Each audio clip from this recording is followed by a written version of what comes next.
vamos a tener un tema muy interesante. Voy a saludar esta mañana a nuestro colaborador, el profesor investigador del Departamento de Medicina y Ciencias de la Salud, de Epidemiología también, de la Universidad de Sonora, experto al doctor Gerardo Álvarez Hernández, porque nos va a hablar de un tema sobre 5 menores en Sonora que fueron diagnosticados con la fiebre maculosa de las montañas rocosas. Vamos a hablar de este reporte, de estos casos, de qué trata, y para ello lo saludo con gusto. ¿Cómo está, doctor? Buenos días. ¿Qué tal, Karina? Buen día. Buen día a todo tu auditorio. Gracias. Cuéntenos, doctor, ¿es algo que está documentado, investigado, comprobado y que usted, que es experto en el tema, nos quiere compartir? Porque hablamos, de riqueza, de fiebre manchada, hablamos de dengue, hablamos de otras cosas, pero esta mañana toca hablar sobre este tema. Cuéntenos, por favor. Bueno, sí, Karina, muchas gracias por esta oportunidad. Lo interesante de estos casos es que inicialmente fueron considerados como pacientes complicados de COVID. Ajá. Los pacientes que hacen complicaciones, los niños, pacientes pediátricos que hacen complicaciones relacionadas con COVID, desarrollan un cuadro, una enfermedad que se llama síndrome multiinflamatorio sistémico. En el mundo se detonó este síndrome a partir de la pandemia, ¿no? Y entonces los médicos empezaron a considerar este diagnóstico como una posibilidad de una complicación de COVID. Okay. Entonces toma relevancia porque sabemos hoy día que COVID, pues ahora ya se quedó con nosotros, ¿no? Uh-huh. Como hemos escuchado, vamos a tener olas, ¿no? Repuntes estacionales de cada temporada. Esta es una temporada. No, quizá ya nos olvidamos de la pandemia, pero quisiera yo recordarles que tuvimos repuntes en verano y repuntes en invierno, ¿no? Ahorita es el repunte de verano en varios estados del país. Entonces, lo relevante es que los médicos y nosotros como familiares, como comunidad, debemos estar atentos a que a lo mejor estamos considerando el diagnóstico de COVID y una complicación que es este síndrome que te estoy diciendo, multiinflamatorio sistémico, que como su nombre indica, se inflaman muchos órganos del cuerpo de los niños. Okay. Y pensamos que es COVID y en realidad se trata de fiebre manchada, de la riqueza. Ajá. Y esto es relevante, muy importante, tanto así que este artículo, lo interesante o lo importante es que nos los publicó una revista muy importante a nivel mundial que se llama Enfermedades Infecciosas Emergentes, que está soportada, apoyada por los Centros de Prevención y Control de Enfermedades CDC de Atlanta. Entonces a ellos les parece muy relevante que en regiones como la nuestra, como Sonora, en donde tenemos fiebre manchada de manera endémica, es decir, todos los años, todos los meses, que tengamos muy en cuenta que es posible que pensemos que se trata de COVID y de este síndrome, cuando en realidad se trata de fiebre manchada. Y entonces los médicos y los pacientes, los familiares, nos vayamos por el tratamiento de COVID. Y entonces en realidad estemos poniendo en riesgo la vida de los niños debido a la riqueza. Y usted, usted ha mencionado mucho la importancia precisamente de recibir atención por riqueza en al menos los primeros días, no más de 7 días, ¿no? En los primeros 3-4 días. De hecho, los primeros, mira, lo ideal es que el tratamiento se comience en los primeros 3 días de iniciar los síntomas. Si se inicia el tratamiento desde los primeros 3 días de síntomas, la verdad es que la enfermedad es francamente vulnerable al medicamento. Entonces no nos haría nada. O sea, tendríamos algunas molestias, fiebre, malestar, pero se controlaría de inmediato. Sí. Después, cada día que va pasando, se incrementa 20% el riesgo de tener resultados graves. Ajá. Si nosotros nos atrasamos 5 días en el inicio del tratamiento, la probabilidad de que tengamos resultados fatales es muy alta. 7 días es mucho tiempo ya. En 7 días, de hecho, fíjate, en Sonora lo que hemos investigado es que los los pacientes fallecen en promedio entre el séptimo y el octavo día después de iniciar la enfermedad. Caray. Es una enfermedad muy aguda que requiere la sospecha de todos los que estamos ahí, los familiares, los médicos que atienden por vez primera a los pacientes. Y entonces nos preocupa mucho que justamente en estos repuntes de COVID, los médicos y la comunidad piensen que se trata de COVID cuando en realidad estamos con fiebre manchada. Y quisiera yo recordarles a todos que la fiebre manchada es considerada o se le denomina la gran imitadora. Es una enfermedad que parece a muchas otras enfermedades en el comienzo de los síntomas. ¿Qué lo distingue? Definitivamente que tengamos esta historia de haber tenido contacto con garrapata. Y no quiere decir que nos haya mordido la garrapata. Simplemente con el hecho de que hayamos visto garrapatas cerca, en la colonia, en los perros, en los pisos, en las paredes, aunque no tenga yo la evidencia de la mordedura, es suficiente para que le digamos al personal de salud: oye, mira, yo he visto garrapatas en mi colonia, en mi casa, en mi patio, o sabes que en la colonia ha habido otros casos de riqueza. Sí. Eso es muy importante, porque doctor, eso no lo tienen otras enfermedades. ¿Y está preparado el personal médico de primera atención para distinguir? Porque hemos visto muchas confusiones en relación, y ahorita como que los síntomas han variado del COVID también. Claro. Lo que pareciera ser un simple resfriado resulta que sí es COVID. Claro. He estado viendo varios casos y leyendo en redes sociales. Claro. Pero el personal médico está preparado para distinguir que pudiera tratarse no de COVID, sino de riqueza o de fiebre manchada. Es difícil la respuesta. Nosotros hemos investigado, hemos hecho, de hecho, ya publicaciones al respecto de la necesidad de que el personal médico esté actualizándose con mucha frecuencia. Sí.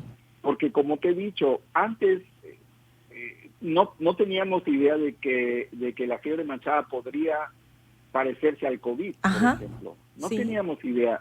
No sabíamos que incluso algunas pruebas de laboratorio no iban a ser francamente difíciles de distinguir.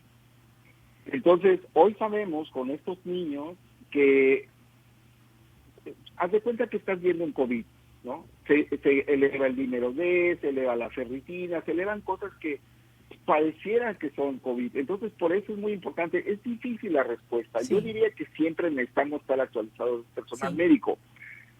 ¿Y a qué me refiero? Que necesitamos estar atentos no solo a los signos y síntomas de la enfermedad, porque te digo, se parecen mucho. Muchas.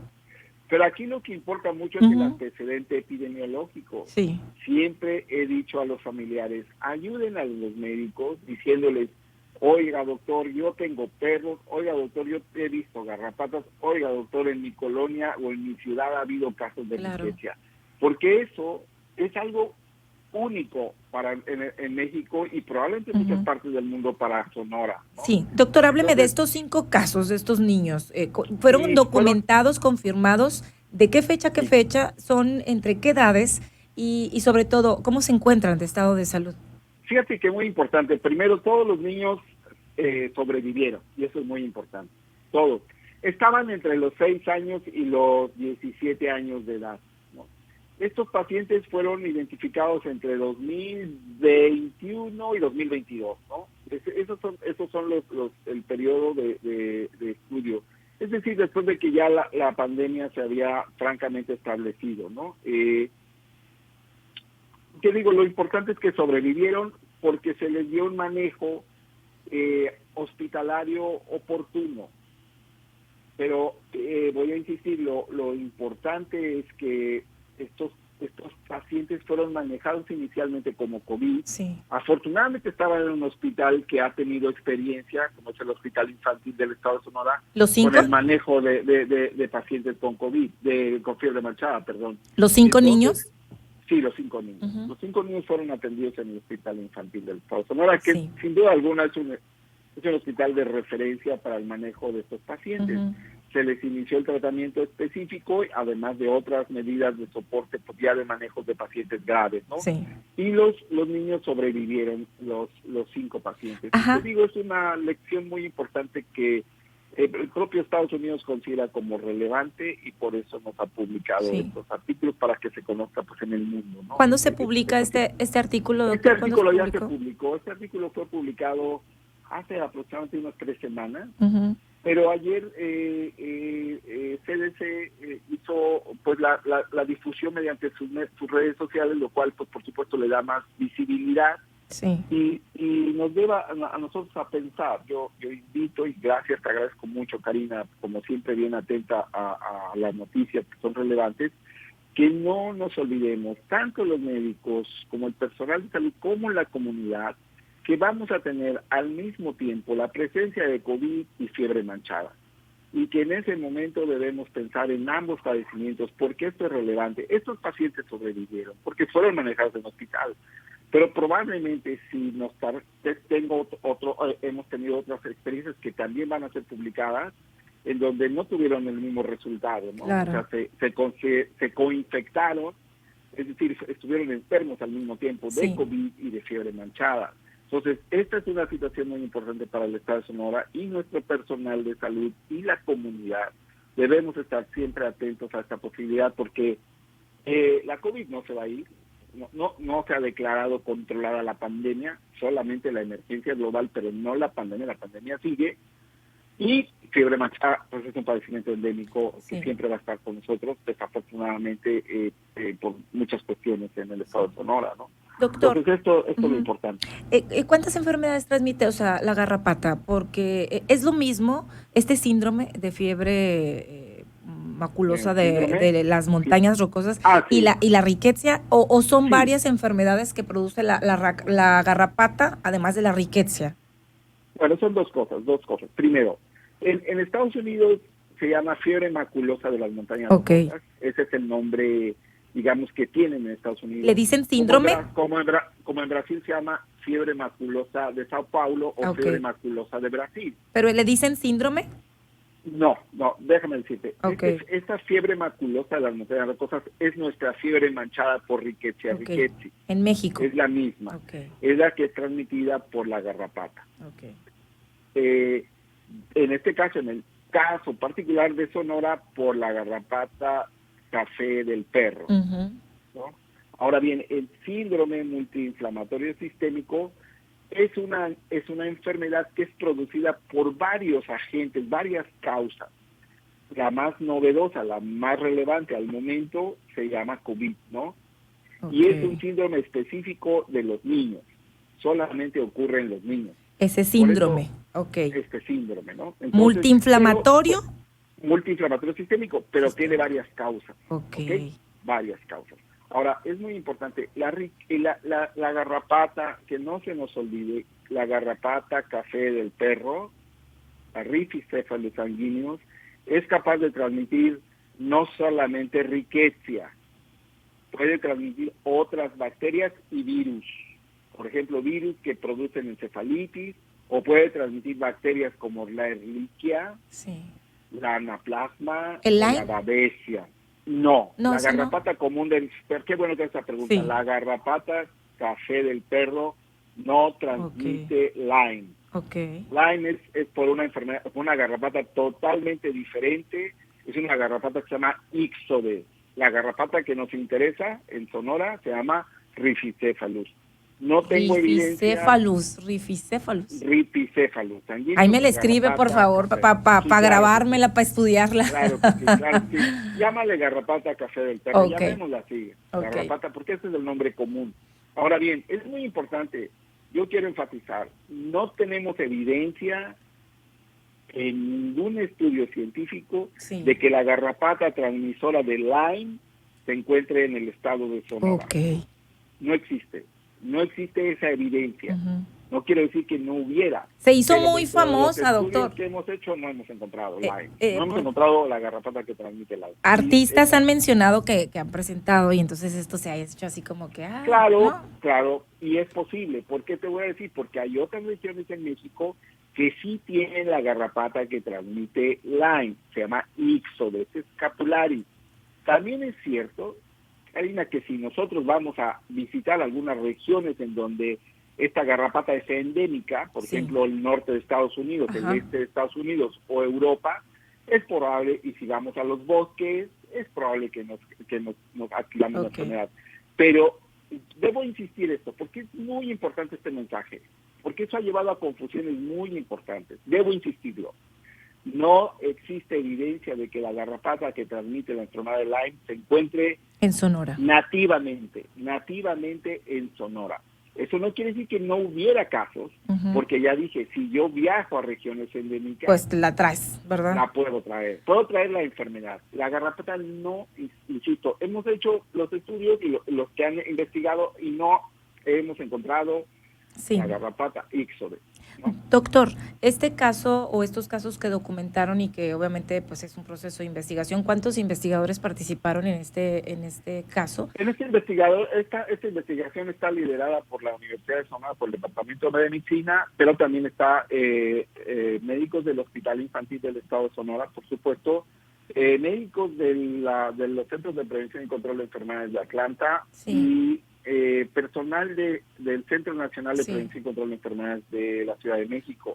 Es un equipo de colaboración, insisto, como se hace la investigación, siempre deben participar varios expertos, un protocolo, una metodología, obviamente. Una metodología, sí, claro. Y en este estudio pues lo hicimos. Y te digo, la importancia creo que CDC lo ha considerado bien para difundirlo y alertar al sistema de salud, especialmente en las regiones donde tenemos casos siempre de fiebre manchada, de que pensemos en que si estamos considerando el diagnóstico de COVID, no se nos olvide que puede ser que fiebre manchada, la riqueza sea la que esté confundiendo. Sí, ahora nada más quiero dejar claro, bueno, CDC es Centros para el Control y Prevención de Enfermedades, ¿no? CDC, es que menciona, el doctor lo escuchamos que dice CDC, bueno, es el Centro para el Control y Prevención de Enfermedades, nada más para su conocimiento, para el conocimiento de la audiencia, porque son como muchas cosas técnicas, ¿no? Yo lo que quiero destacar, y me genera esto, la importancia es tener claro que ahorita que estamos viendo casos o mayor presencia de casos de COVID o alguna gripita, que si la tosecita del niño, es un resfriado, que estén atentos, como dice el doctor, que podría tratarse de este síndrome multiinflamatorio sistémico, que pudiera ser, pareciera que es COVID, pero podría tratarse de riqueza. Entonces, y el tema de los días que necesita un tratamiento, que los primeros 3 días, 4 días, es muy importante y generalmente cuando vamos al médico, pues te dan 7 días de tratamiento y resulta que si te dan un tratamiento para una cosa que es un resfriado y no es un resfriado y es riqueza, qué preocupante porque entonces 20%, cada día pierdes 20% de probabilidades de sanar o de estar bien y te lleva a la posibilidad de morir. Entonces se me hace bien delicado y entiendo, doctor, que ahorita la advertencia es solamente para niños. O sea, ¿esto se presenta en niños? Sí, este síndrome es exclusivo de niños. Es, enfermedades propias de la infancia y ocurre en niños. No debe descartarse y habrá que investigar en población adulta si ocurre algo semejante, pero es muy probable porque tanto el virus SARS-CoV-2 que nos enferma de COVID como la bacteria Rickettsia que nos enferma de fiebre manchada, lo que hacen es detonar una respuesta inflamatoria muy intensa, se llama tormenta inflamatoria, tormenta de citocinas en nuestro cuerpo y genera un fenómeno que favorece la formación de trombos, de coágulos. Ambas enfermedades producen el mismo proceso patológico y nos enferma. Nos inflama, voy a decirlo de forma muy, muy simple, nos inflama y favorece la formación de trombos, de coágulos. Ambos fenómenos son los que producen las formas graves de las dos enfermedades y en ambos padecimientos está presente. Entonces, puede ser que en adultos ocurran fenómenos similares, pero eso yo personalmente no está documentado o investigado, pues, como no tal. Está investigado, pero ya infiero que puede ocurrir, puede pasar. Muy bien. Doctor, pues yo le agradezco, me gustaría que la audiencia se quedara, la información es valiosa, es importante, el conocimiento, siempre aprendemos algo nuevo. Aquí hemos hablado de riqueza muchísimas veces, pero no habíamos tocado como este tema tan particular de lo que pudiera darse, sobre todo por el repunte de casos de COVID y que pudiera existir una confusión en el diagnóstico y pudiera derivar de algo delicado y que se tratara de riqueza y no de COVID. Así que mamá, papá, tutores, al momento de llevar a los niños, pues nada más hacer referencia y con los médicos, con los expertos, con el pediatra o con el médico general, sabe que tengo perros en mi casa. Escuche al epidemiólogo que dijo esto o al investigador de la Unison, podemos descartar que no sea riqueza, por favor, ¿no? Y ya con eso, ¿verdad, doctor? Y que hay perros en casa y que hay garrapatas. Es muy importante esto. Muchas gracias. Gracias, doctor. Gracias a usted. Tu amabilidad. Gracias. Un abrazo, gracias.